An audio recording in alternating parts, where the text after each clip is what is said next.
Hey, welcome back to Crooked Nature. Hey everybody, welcome back to my channel, Crooked Nature. My name is Allie. I am here for the 6th installment of my beginner houseplant series. This is the beautiful peperomia obtusifolia, also known as the baby rubber plant, the American rubber plant, or pepperface. It is a species of flowering plant in the genus Peperomia under the family Peperaceae. I don't know if I said that right, but I did try.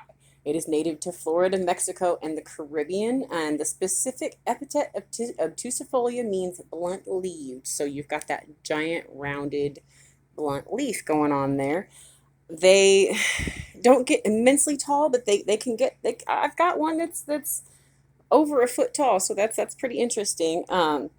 They can get wide though. They spread and they send out babies, and they're very, very, very easy to propagate. They're easy to take care of. They're not demanding with the water, and you can let them dry out for a good bit before you water them again, and they're going to be okay. They will suffer from root rot from overwatering, but it does take a bit. I'm going to say that if you're an overwaterer, this plant will actually not. It's going to be okay, and it'll help you learn to not overwater your plant, because the more you overwater this plant, the more its leaves are going to fall off, and you're going to notice that, and you're going to be like, wait, what? And it's literally, the leaves will start to rot, and oversaturation is going to happen, and guttation, which is where they weep water from their pores around the edges there, is going to happen, and the plant is just going to be so wet, and you're going to notice droplets of water around your plant, and you're going to be like, what is going on with this thing? And I bet if you pick it up, it's a heavy plant because it's been overwatered.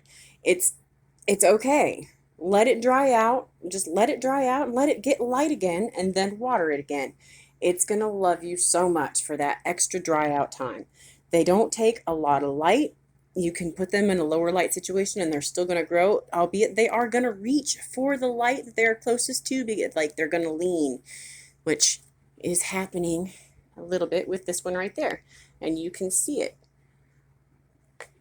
And that's okay. It's not even, it's under a light. It's just trying to move around the other plants that are getting full next to it, and that's not such a big deal.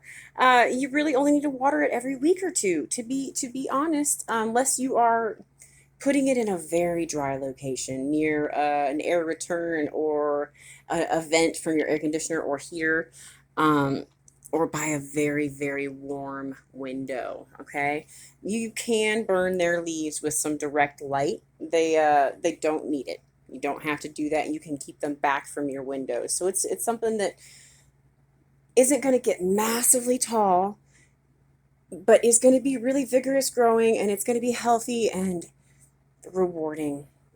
They come in different colors as well. You can get them in a solid green. This is the lemon lime, I think, or something like that. I can't remember now. I would have to look it up. There's also, you can see how it's got the light green on the outside and the dark green on the inside there. There's also the marble peperoni, which has got white for variegation, and that's awesome. There's different types of the baby rubber plant, different variegation, different colorings, and that's something else because you can do more with that. Remember though, the more variegation, white variegation at least, the less chlorophyll and the more light it's really going to require. So it'll need to be closer to the window, and that's just something that any plant that has variegation needs more light, not direct light, just more indirect light. So if you have a golden pothos and a snow queen, and they're in the same place, and the snow queen is not doing well, it might need to be moved closer to a light. It's struggling. That's not necessarily going to always be the case, and maybe it's something else. Maybe it's a pest or water an issue.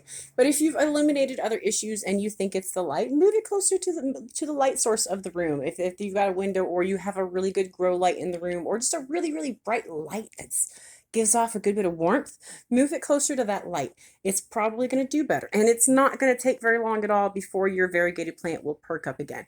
Just needing a little extra light. Don't forget, don't overwater these guys. You don't have to put them in a high bright area. You can just enjoy them. They're super shiny. The leaf texture is awesome, and If you like to fiddle with things like I do, you're going to enjoy this plant. That's about all I can say. Uh, as a beginner plant, as a gift for a beginner, this is also fantastic. This is a beginner plant that anybody should be able to deal with pretty well. And you can still kill it. It's not all plants can be killed. You can do it. If you are trying to keep it alive, though, I wish you good luck and I hope you have excellent success with it. You guys have a fantastic day. Thank you again so much for watching. I hope you see these guys and give them a try. Thanks again.